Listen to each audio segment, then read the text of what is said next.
On June the 11th of 2012, I secured a group of Harris Corporation interns in Brevard County to take on the task of creating a template for assisting homeless individuals to obtain uh, personal identification that they may have lost or stolen. Many times, homeless individuals are on bikes, and a lot of times their identification, such as their wallets, will fall out of their pockets and then are lost. The documents are needed by the homeless to apply for employment or school, sometimes obtain access to shelters, to vote, seek help from many social service agencies, open a bank account or cash a check, secure housing, or overcome many other obstacles in order for them to become self sufficient. At that time, our Brevard Homeless Coalition was contracting with an organization called iDignity Orlando to provide IDs for homeless individuals in Brevard. Their system was effective as they had large events where the homeless would come to these events and we would help them with their documents.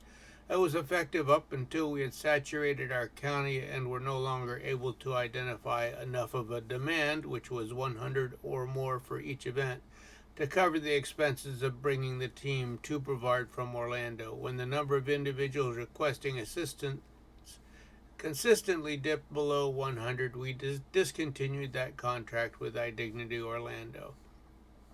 The need for IDs to help the homeless community overcome the difficulties of obtaining personal identification is crucial in order for them to become self sufficient. So we then transferred that responsibility for assisting clients with obtaining their IDs to the safety net agencies that we had in Brevard County, including the Sharing Centers, Daily Bread, Salvation Army, and similar organizations. The services that are needed to assist homeless individuals include obtaining a driver's license or state ID, obtaining their health department birth certificates, and many times those birth certificates need to be obtained from other states, their veteran identification, a social security card, and sometimes legal assistance to help them obtain their documents. So if you're interested in starting a permanent ID program in your community, plan with the providers beforehand. Meet with representatives of each of the program areas and determine the most effective way to address the need in your community. For obtaining a driver's license or state ID, can you arrange for someone from the Driver's License Bureau to attend an event to assist homeless individuals? Does your state have a mobile driver's license unit? Will you need to assist clients with transport to the driver's license office?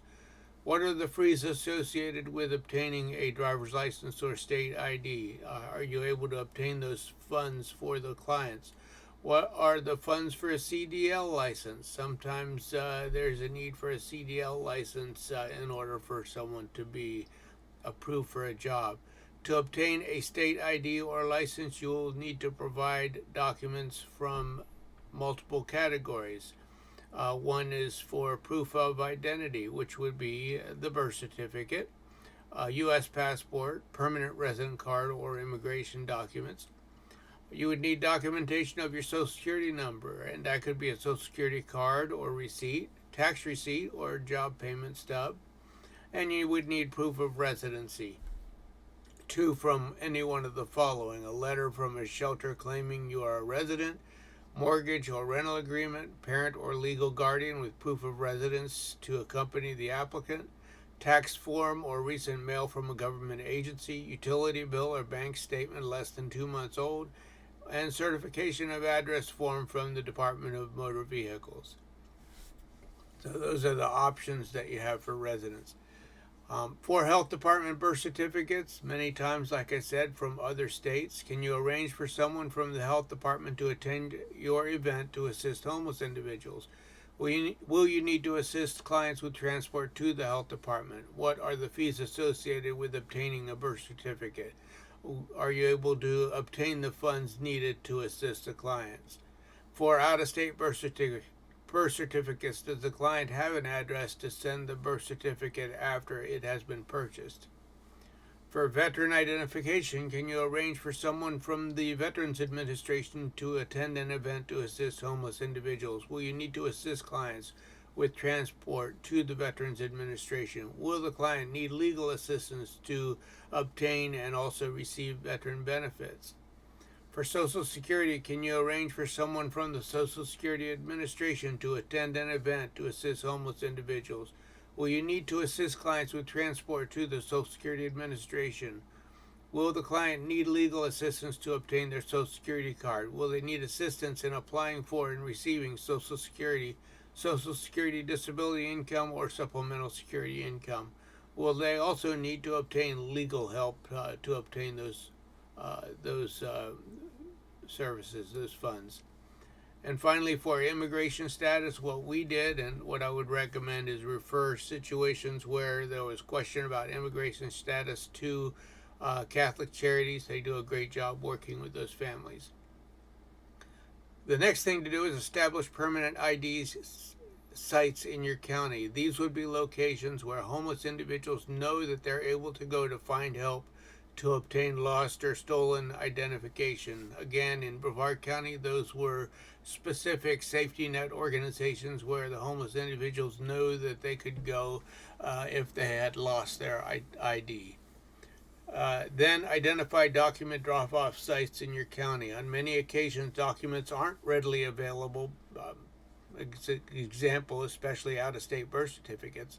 Since homeless individuals are mostly transient, you should identify a drop-off site, one specific drop-off site for the documents. So when those documents come in, they are taken to that site. That would be a location where all the social service agencies then can contact to retrieve the documents after they come in. It would also need to be a secure document storage facility. The Harris Corporation interns then developed a plan to track the efforts of agencies assisting clients with obtaining permanent IDs and supporting documents. Besides the documents listed, they suggested tracking bank accounts, established employment obtained, rental property obtained, Social Security benefits obtained, and SNAP assistance obtained to measure the impact. And the way to measure that impact, there are basically two options they suggested. One is to create a web page or application that will make use of a database to store data. So you may want to buy a web hosting space, which would include a survey that stores raw data in Excel, which would serve as a database, link the database to a server, query against the data to create desired tables, open a data connection between the server and the Excel workbook, create graphs from the imported tables, and save the workbook as a HTML file and link it to your web page. Also, use a pre-existing survey or form template site such as HMIS, Homeless Management Information System, SurveyMonkey, or Google Docs with a built-in means of storing data. For Google Docs, create a free Google account, create a new form in Google Docs, fill it in with questions and choices for answers, send out the link, and collect the results. For SurveyMonkey, same situation, only you do it under a SurveyMonkey account.